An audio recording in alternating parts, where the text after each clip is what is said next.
Welcome back to Good Morning Boss. Alam mo, Jules, from September 5 to October 5 ay sineselebrate natin ang National Teachers Month. At para po pag-usapan yan, makasama natin this morning, let us all welcome Dr. Luz Almeda, Dep-Ed NCR Regional Director. Good morning. Welcome to Good Morning Boss. Good morning po. Good morning.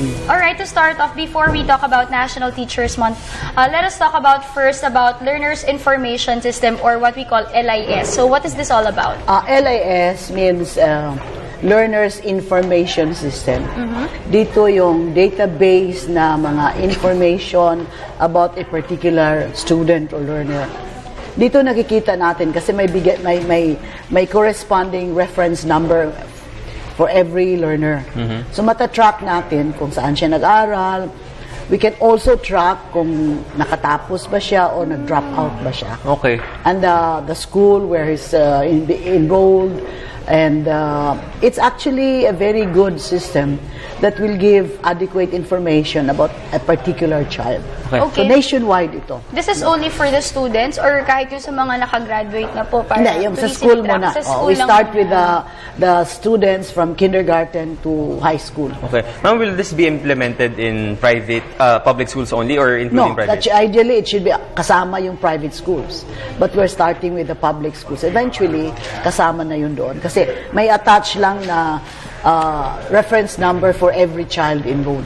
So, dapat kasama ang private schools. Ano po bang advantage nitong LIS? Ang advantage is obviously, we can easily track kung saan yung bata. Like, you want to get information on whether this child or this student is still enrolled. Okay. Andun ba siya sa formal system or andun ba siya sa non-formal?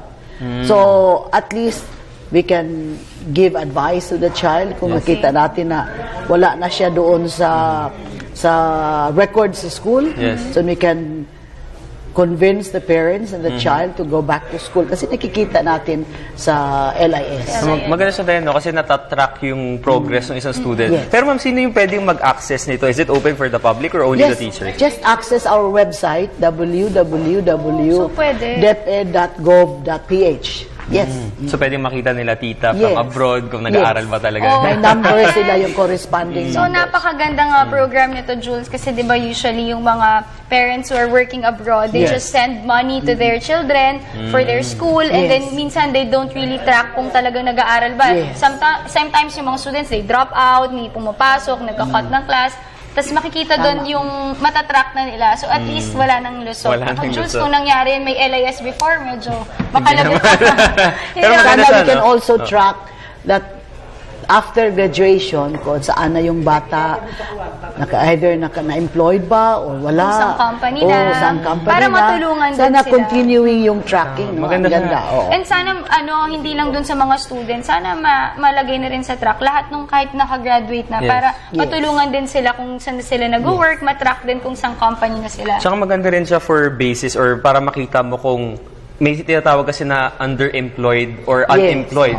Pakunari kung related ba sa Maganda course yan niya. sa profiling ng mga learners in one community or in one school. Yes. Okay. So, now, Jules, let's talk about National Teachers Month. So, bilang Regional Director po ng Department of Education, ano po yung mga programs natin in celebration of National Teachers Month? Taon-taon we celebrate a month-long, although hindi naman lahat araw is celebrate, but it's a month-long celebration para mabigyan natin ng atensyon, mabigyan natin ng gaano ka-importante, recognition time for teachers to be duly acknowledged, especially sa talagang yung nagagawa nila in terms of shaping and building our future. Yes. So they're really they really form part of that nation building. So ngayon this year i-fuse natin yung dalawang celebration, yung 39th foundation ng NCR as a region at saka yung World Teachers Day. Marami tayong mga activities for 2 days. Magsimula bukas, October 3 hanggang October 4. Sa October 3 tomorrow, we have the Agro-Industrial Digitized Instructional Fair. Yung agro natin is not the old traditional agro fair na may mga gardens, but we will adopt the hydroponics, the urban gardening. the vertical gardening, hydroponics, aquaponics. And then meron tayong digitized instructional fair. So using the internet, the computers, and all the sophisticated gadgets that we come up with the best instructional materials. Okay. So it's ultra modern, and then at the same time, meron tayong display on the different programs that our schools have implemented to promote maka-Diyos, makatao, makakalikasan. Recycling, reuse, and earning money, saving money out of used or recycled materials. Okay. Ma'am, nabanggit nyo na merong World Teachers Day and Yes. meron din National Teachers Day. So ma'am, ano yung pagkakapareho at pagkakaiba nitong selebrasyon na to? Yeah, ang world is the more encompassing yon. The whole world celebrates the Day for Teachers. Pero national, yung sa atin dito sa Philippines. But we call it World Teachers Day kasi marami tayong mga guests not necessarily taga rito, may taga. Like we have guest teachers from other countries teaching their own language in our high schools. Okay. May Korean, may Japanese, may Germans, may Nipongo, may French.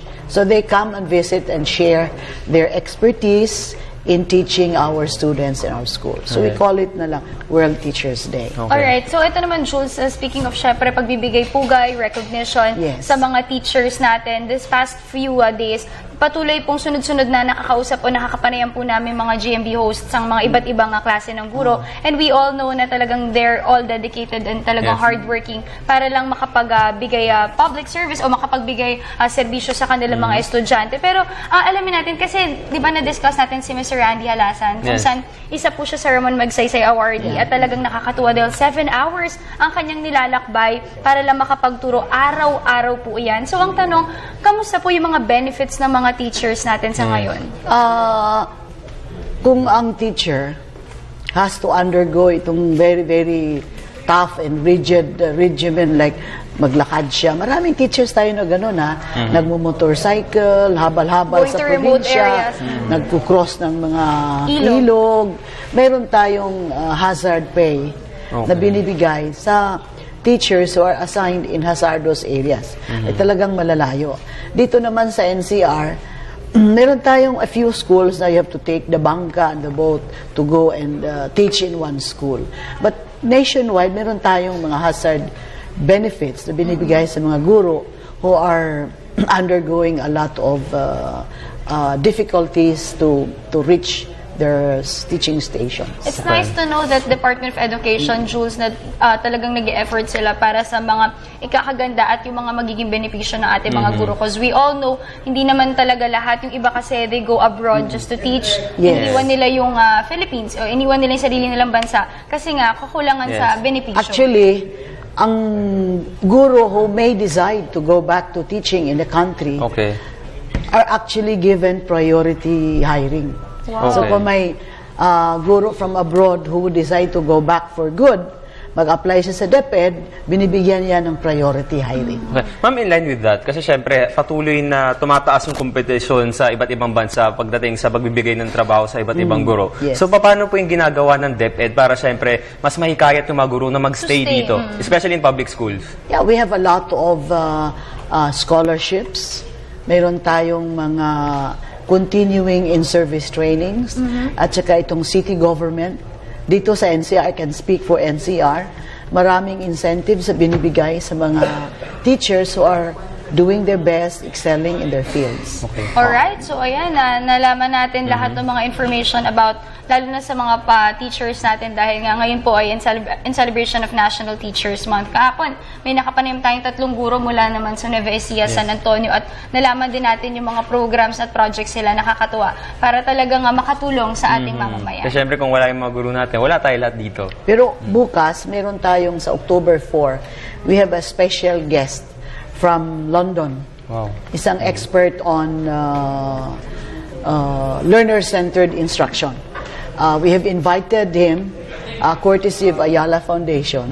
Sila nagbayad ng fare at saka other expenses.